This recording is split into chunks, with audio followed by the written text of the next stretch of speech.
Hey everyone, thanks for checking out another podcast. I'm really excited today to have Alex Vitale with me. He's a professor at Brooklyn College, and he's here to talk with me about defunding the police.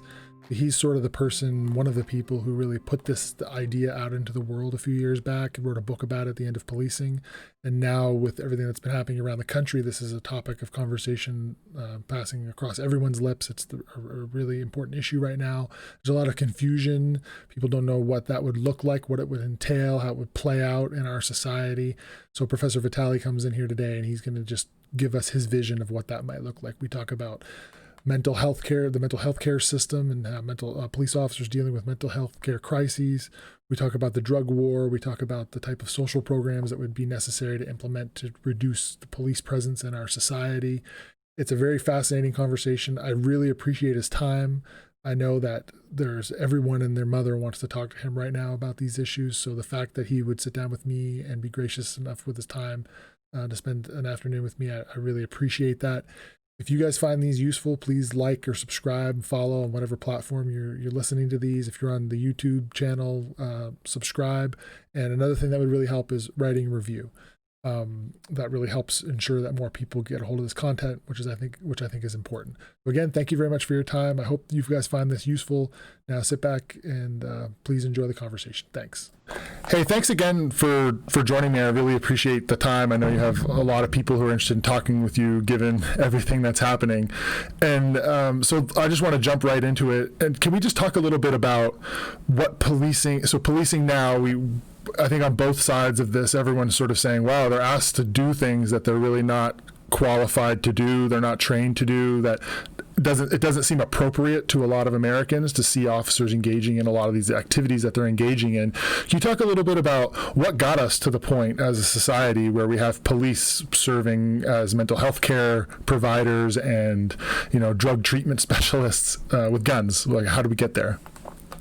You bet. So I see it as tied to a kind of politics of austerity. So over the last 40, 50 years, in the face of, growing global competition, free markets kind of stuff, government at all levels has tended to kind of push economic resources up the economic ladder to subsidize the already most successful parts of the economy in hopes that some of that wealth that they generate will magically trickle down to the rest of us. Supply side economics, voodoo economics, whatever you want to call it. Now, that has produced not growing wealth for everyone. It's produced massive economic inequality. And it's also hamstrung the ability of government to do a lot, both financially and ideologically, and I'll talk about that in just a second. So the result of this kind of neoliberal austerity politics has been the growth of mass homelessness, mass untreated mental health and substance abuse problems, failed schools, mass involvement in black markets of drugs and sex work and stolen goods. And then those problems have been turned over to the police to manage. We didn't really have homelessness in the United States before the late 70s and early 80s. So there was no policing of homelessness because there was no homelessness. And the deinstitutionalization and defunding of mental health services created a problem there, right? And so we've created these social problems, made them worse, and then turned them over to police to manage, in part because we can then define these as problems of individual and group moral failure that will only respond to these kinds of coercive and punitive interventions. And then that lets government off the hook for defunding education, defunding public housing, not providing basic economic stability for people. So it's this deindustrialization that's taken place to benefit a handful of people, and in that process you've created giant social problems, and because we live in a society where we're able to boil things down to individual culpability, that we're very reliant upon that idea, that concept, policing is something that's easily sold to the American. Is that sort of what you're saying as a solution? Yes, and it's not just that it's easy to sell, it's that it's important to sell it that way. Because see, if the problem is individual and group moral failure, then the solution is these punitive and coercive interventions. If, however, the problem of homelessness wasn't moral laxity it was market failure, then government would need to intervene in housing markets. But that goes exactly against the whole neoliberal austerity politics, which says government has to just turn that all over to the free market. So if these problems are not at an individual level, they're these massive systemic problems that have been generated over long periods of time, largely by the state and the people who control the state, then do you see a slow, piecemeal process to address it, or is this something that's going to require like a Marshall Plan in Europe or a New Deal that we had in the United States? What are your thoughts on that? Well, I certainly don't think we're going to fix it with implicit bias training. Right. I mean, this is going to require substantial interventions into the root causes, so to speak, of these underlying social problems.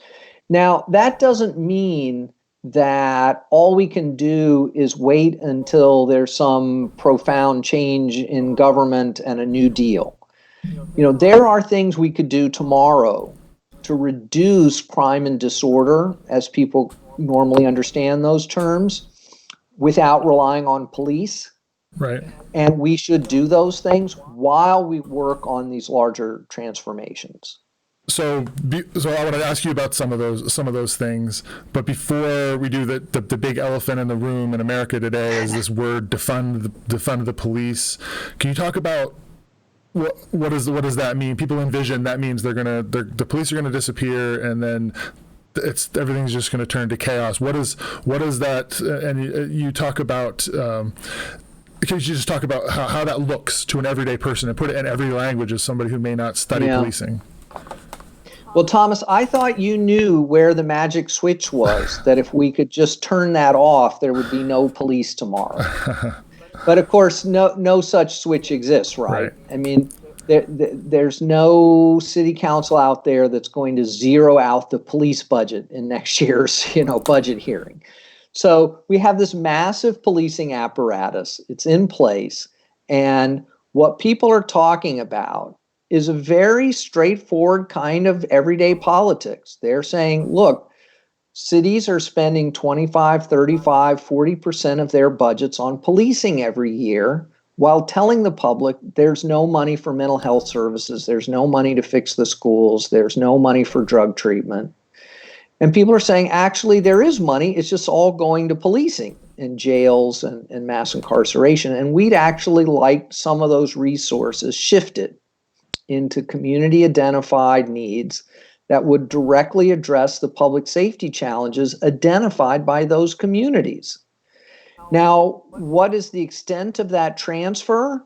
Well, so far, very little, right? It's just chipping away. Maybe we can reduce school policing and hire more counselors. Maybe we can reduce the use of police to do mental health crisis calls and hire some mental health clinicians and outreach workers, But potentially this could lead to bigger interventions, getting police out of the drug business, out of the sex work business, out of the gang suppression business, et cetera.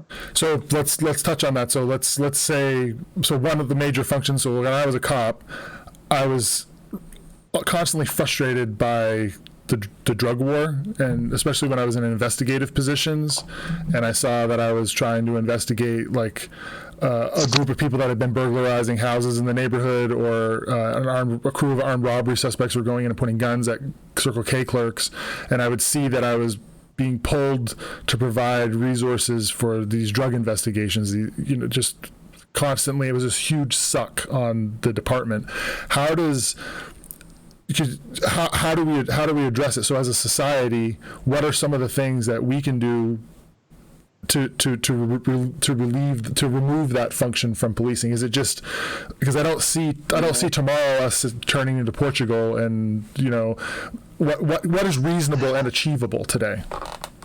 That's a separate question, and it is going to be a big lift. I mean, I'll just take a step back though and say, right, no matter what you did, Was there ever 5 minutes that someone couldn't get drugs on your patch? No, absolutely. Never, It was right? counterproductive. Yeah, it was. Frankly, right. You can look at like Peter Moskos's book "Cop in the Hood" when he was a cop in Baltimore, and it's like no matter what we did, it just made no difference. And big federal task forces, it just doesn't make any difference. In fact, it makes the problem worse.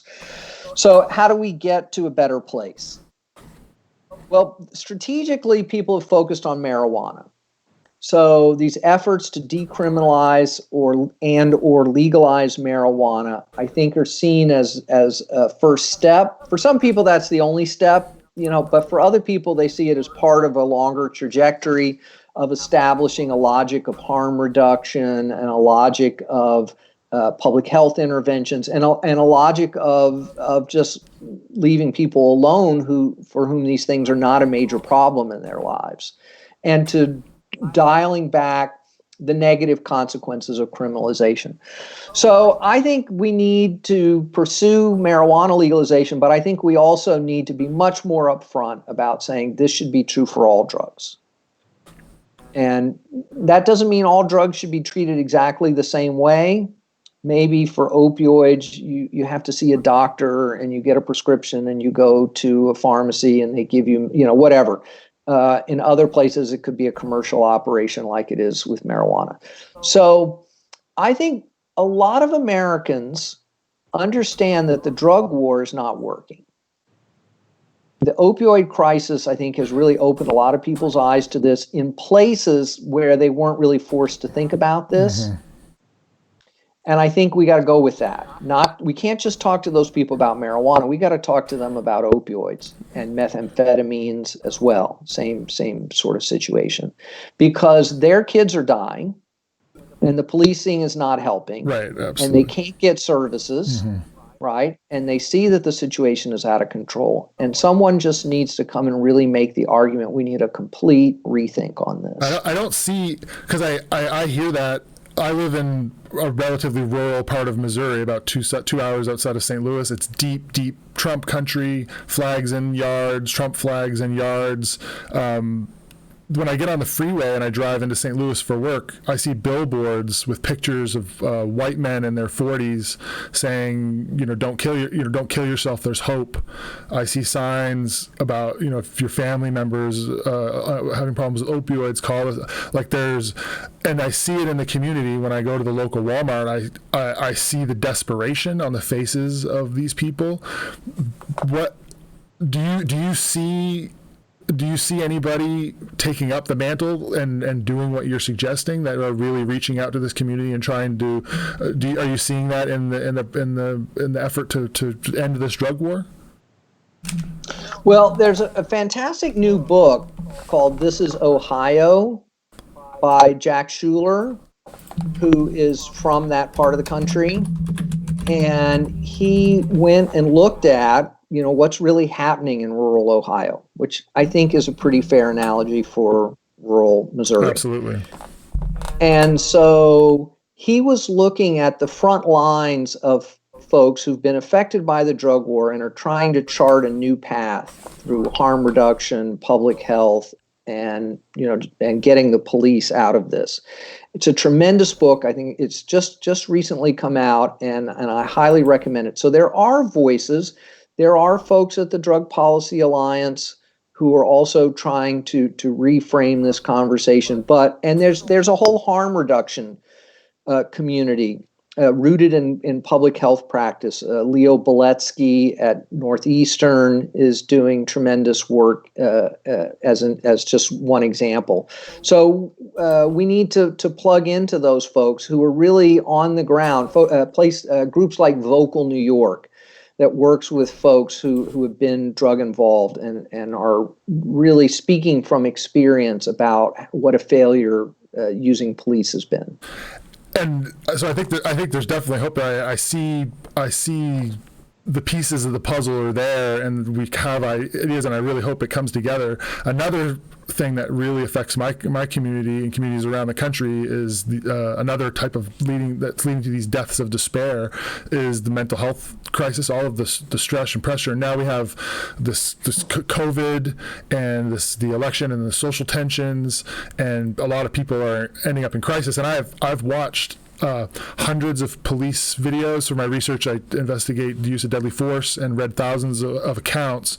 And having someone who's done the job, I see a lot of these people in these shootings are in crisis. They're dealing with a mental health crisis, and it ends up with them being killed. And if we were to improve the mental health condition of our society and provide people with services, I believe we could reduce a lot of these officer-involved fatalities, these police killings. What do you envision in terms of this transition? We talked a little bit about the drugs, of easing off of the policing and onto the treatment and treating it like a public health issue. How do you see it playing out in mental health? What does that look like? Do we stop sending to police? Are we sending them with other people? How does it look to you? So, we don't have great statistics on this, but it looks like between 1.25% of all people killed by police in the U.S. are having a mental health crisis. Mm-hmm. And it's become a big part of the job. Estimates are around 15% of officers' day, every day is spent, dealing with these kinds of calls. So it's a huge part of what police do. Absolutely. And COVID has taught us one thing, which is the complete inadequacy of our public health systems in the United States. The inability to get testing up and running, contact tracing, good public health messaging, adequate healthcare services for people. I mean, this is all badly broken. So the best solutions have two main components. They have a component that is about building up community-based mental health services in general. And then the second is creating alternative crisis response infrastructures. So it's not enough to just say, we're going to send a social worker instead of a cop. We've got to reduce the number of crisis calls in the first place, which is how, in Europe, for the most part, people have access to free, decent, quality health care. And so you just don't have that many crisis calls. Absolutely. And when you do get one, you mostly get a non-police response.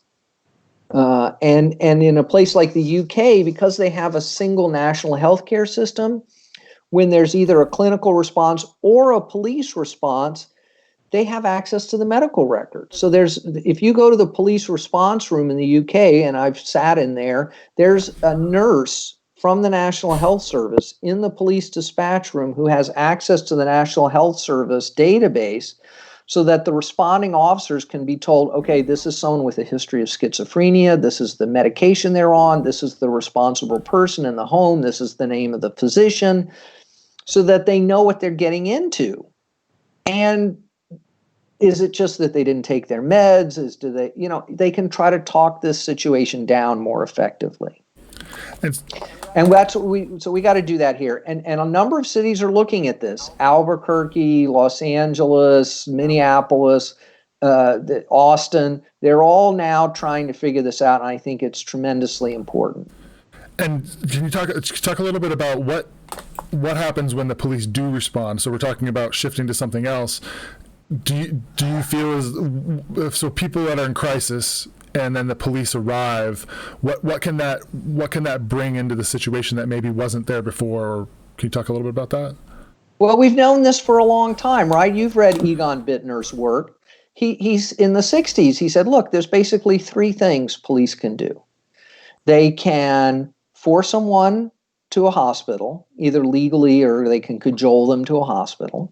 They can make an arrest, or they can try to stabilize the situation and just leave it alone. Mm-hmm. But none of those actually produce particularly good outcomes, right? So even if there's no violence, there's no arrest, that person is still not connected to stable healthcare services that they need.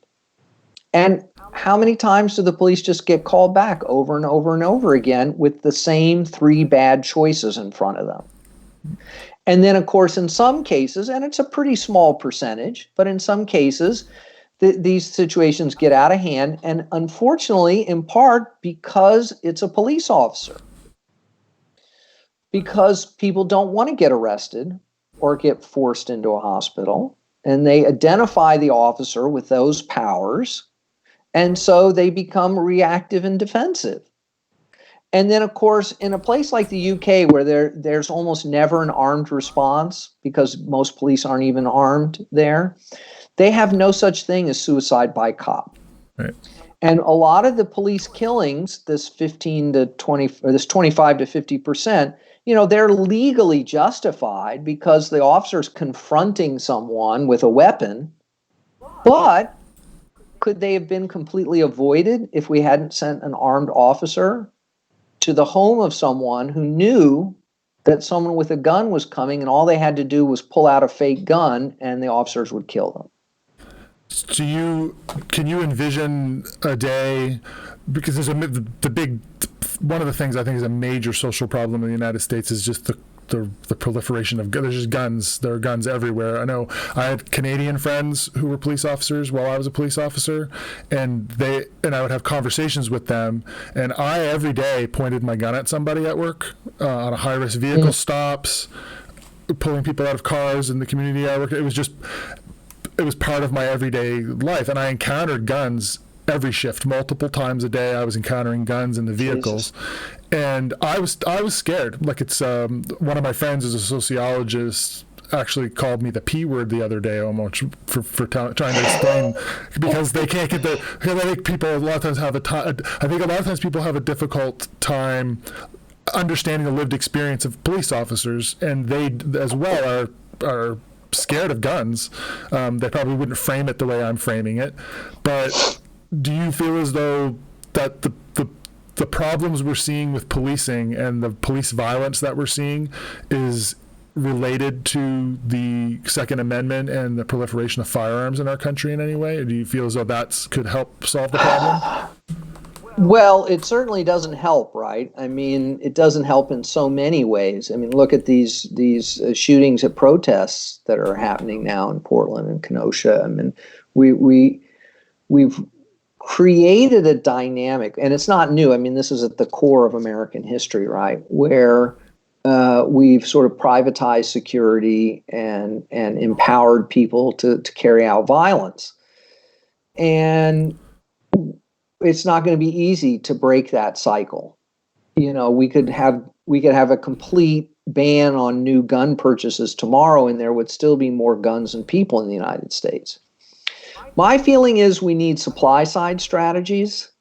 I'm sorry, we don't need more supply side strategies. We need demand side strategies. And by that, I mean, we're not going to fix this with gun control legislation and tougher enforcement of gun laws. I mean, I'm not exactly against these things. I think there are too many guns. I just don't think this is going to work. And we have another approach available, which is a demand side approach.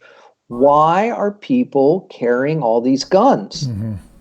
They're terrified. Well, mostly they're afraid. Right now, some of their fears are misplaced, or racist, or whatever. They think they're warding off government tyranny or something. I love how the people who defend the Second Amendment because they want to ward off government tyranny say that police should kill anyone who looks at them sideways and doesn't do exactly what the police tell them to do. Yeah, I hear the strange argument all day. Yes, all the time. All right. So why are young people in high crime neighborhoods picking up guns? Why are people on rural highways carrying guns? Right, where there's no real threat of violence to them, except from other people carrying guns who shouldn't be carrying guns, who have no real good reason for carrying them. So we do need to start addressing the political motivations and the fears and trying to break that cycle of gun carrying. Because, in Canada, there are a lot of guns. Mm-hmm. There are a lot of guns, and nobody ever shoots anybody. Guns are used for hunting.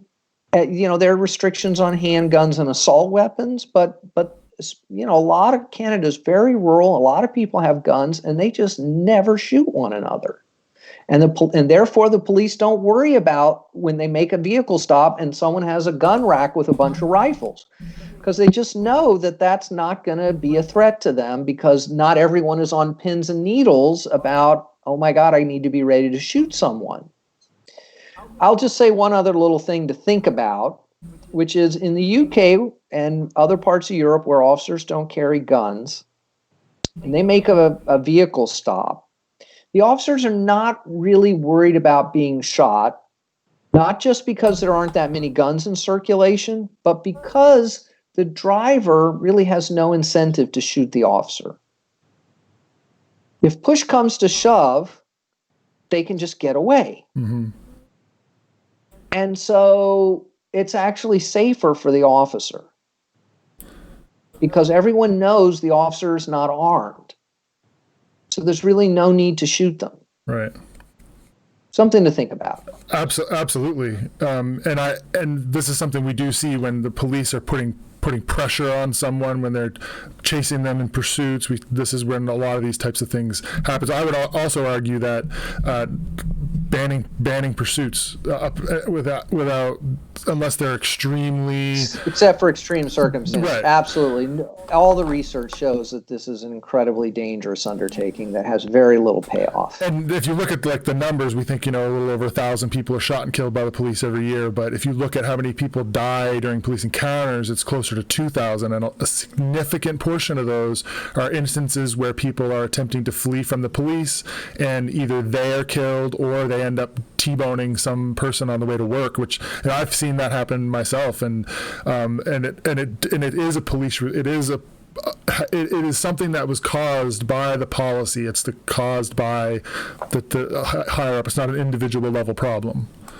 It's dangerous to police, right? I mean, traffic accidents are a major source of injury and death for police officers. And they're not all in high-speed chases, but a lot of them are. Yeah, a friend of mine got hit by a drunk driver at work and killed. And I knew several other officers that were killed at work through So I think this is a great opportunity to talk about something which I don't hear a lot of people talking about when they talk about relieving police of some of their primary functions as they are today, and that's the traffic control function. So I see a really depleted, almost non-existent public transportation system in the United States, which means that people need to have access to a vehicle if they want to get to work.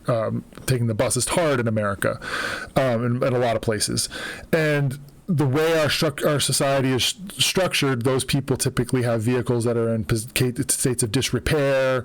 They have equipment problems, and they're exposed to a disproportionate number of traffic stops. There's also a lot of evidence that there's a racial bias at work in traffic stops and these pretextual stops where police officers are using the traffic control function. I know when I was a police officer, every day when I had free time, I went out, I looked for cars with traffic violations that I thought were good cars. In my head, whatever this, which I think I made a constant effort to try to counter my bias. I think most people don't really do, but I know it was there.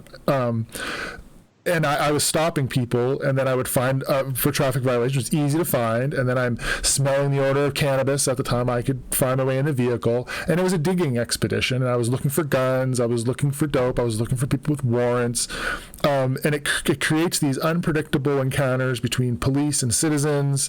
Sometimes it appears that there's strong evidence to suggest they're racialized, and given this environment, these are like powder kegs. What are some of the ways that we could relieve the police of the traffic control function, in your opinion, or is that possible? I think it's possible. I mean, Berkeley has recently made a decision to try to do this. Some other cities are looking at it. I had a call earlier today with an elected official in New York who's looking into trying to figure out how to do this. So this is a live issue. And I think it's great. It's not something that I had written about previously. It's not in the book. It's something I hadn't really thought deeply about, although I was aware of the problem of pretextual stops, which I do talk about in the drugs chapter. But I think this is tremendously important. We have more and more research all the time that shows these stops are not producing either road safety or preventing people from getting drugs or from carrying guns. So it's not working. It poses a lot of hazards and secondary problems. So what do we do? I mean, I think there's some room for using some electronic methods. There is evidence that, red light cameras and speed cameras do actually help improve traffic behavior. But stopping people on the highway doesn't, just doesn't. And it's mostly done for revenue purposes and for fishing expeditions. Yes. And so we could create a civilian road safety kind of infrastructure that responds to crashes, takes reports, analyzes traffic safety data, could even potentially make some stops, but without arrest powers, without being armed, and just, writing tickets for people. And if someone is willing to use force to escape that, then, we have their license plate number. What are they going to do? Right. We'll find them. And so we have these traffic agents in New York that direct traffic and can write certain kinds of moving violation summonses, but they don't have arrest powers. They're not armed. And we could just incrementally expand the number of things they do and take those things away from armed police. And so when I hear this future sort of shaping up, which I think it's inevitable, it's something that's necessary. I don't think that the way policing is structured today is something I don't think it's feasible in this day and age anymore. I don't think it's going to work anymore. I think the change is coming. And we're going to be introducing new people into and maybe even developing new structures to manage social problems or expanding existing. And there may be more people going out and making contact with the community, and there will be an element of risk involved. Do you feel as though that's something that as society we're going to need to sort of come to terms with and say that we're going to need people who are willing to go out into the community and take on a certain level of risk and treat this as like a community service sort of project? And how would can you just talk a little bit if that makes any sense to you? Sure. Well, let's think about these violence interruption program, these community-based anti-violence initiatives that use what we sometimes refer to as credible messengers. So they're hiring people and they're hiring them. These should not be just done on a volunteer basis, although it often has been for years. A lot of people doing this on their own dime. But we should hire people from the community who are known in the community and known by the young people. They're credible, right? They have respect in the community, to go and work with these young people to try to break the cycle of violence, because we know it's a fairly small population of young people at risk for involvement in violence as both victims and offenders. And we know that a lot of this is about beefs. It's not about organized drug gangs doing assassinations. That's not what's driving the violence, right? It's retaliatory. Now, some of them may be carrying guns because of their involvement in black markets, or that may be why guns are in heavy circulation. That's who's bringing them in, right? So if we reduce the drug war, got rid of the drug war, that would help reduce the guns in the community, I think, a lot. But we need people to go out and interact with those young people. And these credible messengers don't get shot, because everyone knows that they're not going to shoot back. They're not going to try to arrest anyone. They're just trying to talk to people. Right. So that even if you're like, nah, I don't want to have anything to do with you, get away from me, they're not going to be shot for their efforts. Right. Now, this is not to say there's no risk, if we send more clinical and social workers on mental health crisis calls. Will some of them go bad? Yes. There will be risks, just as there are risks today to police officers and family members, right? And no system is going to be perfect. There's no magic approach that's going to eliminate all harms. So we're just trying to make it better than what we have now without all the negative collateral consequences of intensive and punitive policing, mass incarceration, et cetera. And the wonderful thing is I think that, because you said there will be an element of risk, as I think that there are a lot of people of all ages, but especially young people who would be willing to take on that risk to serve their community. There are a lot of people. The idea that the government would pay them a salary to go work and improve their community and enrich the lives of the people they love and care about, that's a fantasy for tons of people. They would be willing to take on a lot of risk, and I think you're right that it wouldn't be anywhere near as dangerous as we might think it is. Or as policing is, which they do end up going into. Absolutely. Let me just tell you a quick story about, I gave a talk in Houston a while back when we could still travel, and some former police officers, black and brown police officers, came to the talk, and they asked a question about changing police culture. They thought that maybe they could make the community better by getting a good job in policing, earning some money, and trying to change the culture of policing so it wasn't so racist and abusive, because that's how they had experienced it growing up. Mm-hmm. And I said, I don't think there's a lot to be done about police culture. I think we just need to reduce the impact of policing and replace it with other things. And they came afterwards, and we talked for a while afterwards. And they were still trying to figure out what it was I was arguing for. And I said, look, when you were thinking about going into policing, if there had been the option of a job with the same pay and benefits, working in a community center with young people, coaching football and mentoring them, which job would you have chosen? And they all laughed. And, oh, man, we would have loved a job, in a community center with kids in our own neighborhood. But there were no such jobs. And I'm like, exactly. Why are there never those jobs? Mm-hmm. But the police department is always hiring.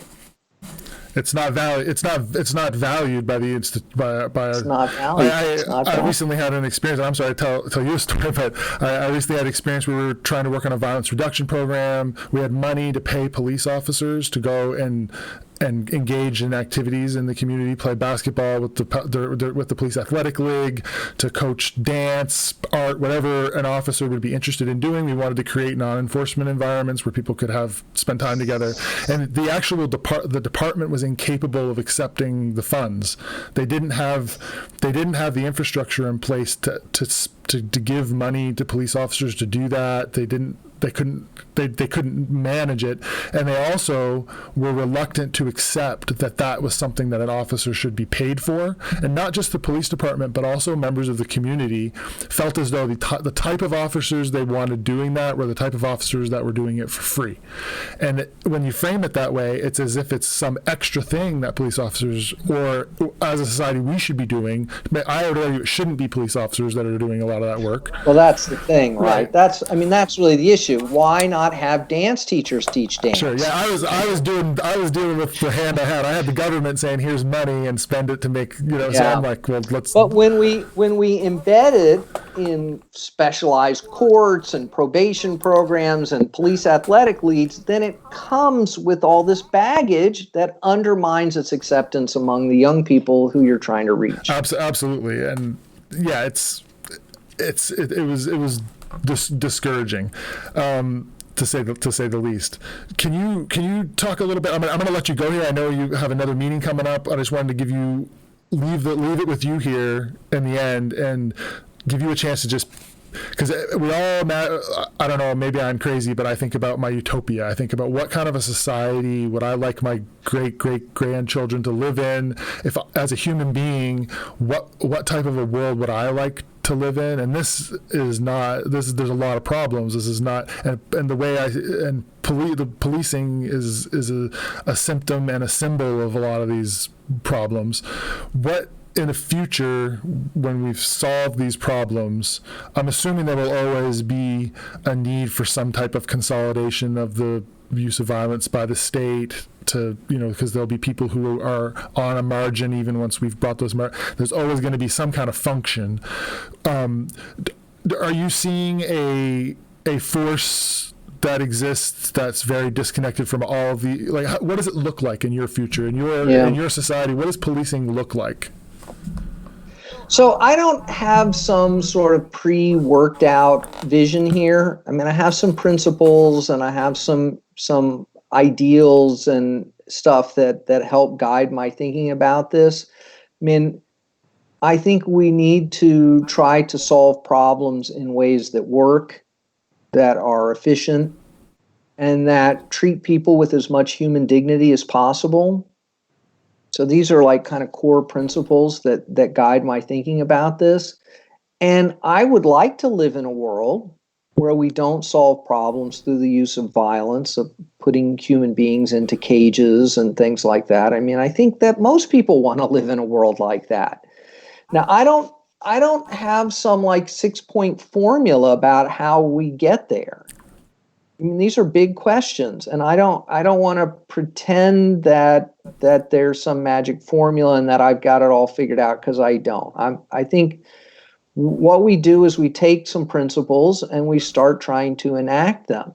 So what do we get at the end of that? Is there still some need for violence workers, which is, what distinguishes police from other parts of government?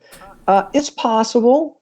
There may be people who will try to take advantage, who will, there will always be people who commit harms.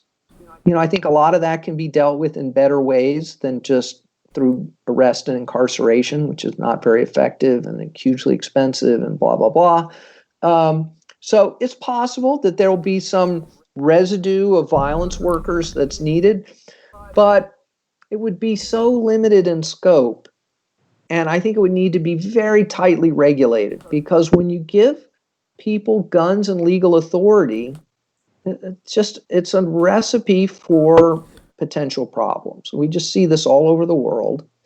And so, you look at maybe the armed response units in the UK, which is not, I'm not holding that up as an ideal model, but only a certain small number of officers are allowed to use weapons under very limited circumstances with very tight oversight and supervision.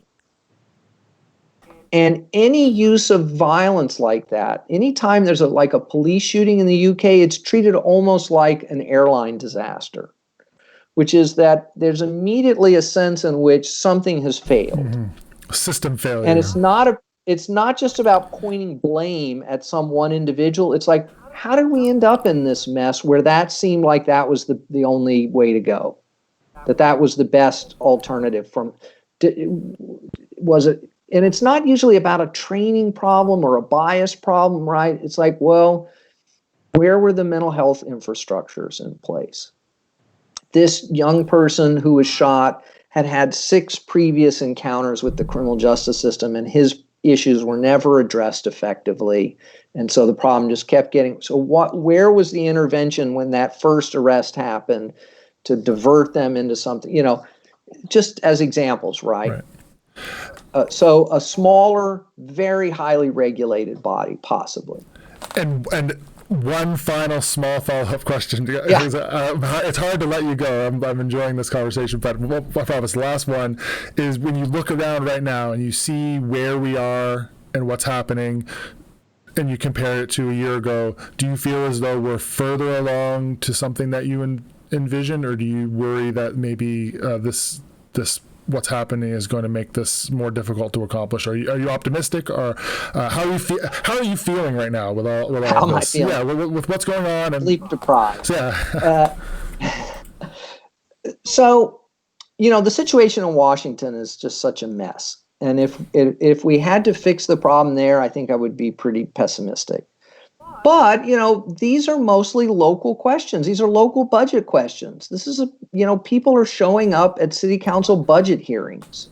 And I think there's a lot we can win there. I think there's a lot we can fix.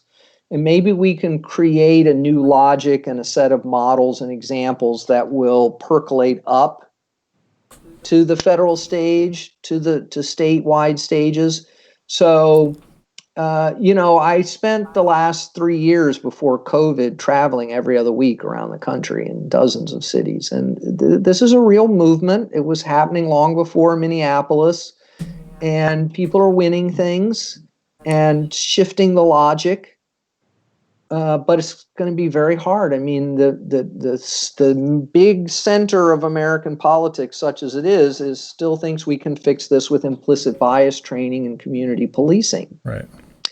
And so we have a lot of work to do to disabuse them of that idea and to demand real racial and economic justice. And policing is not going to be at the center of that.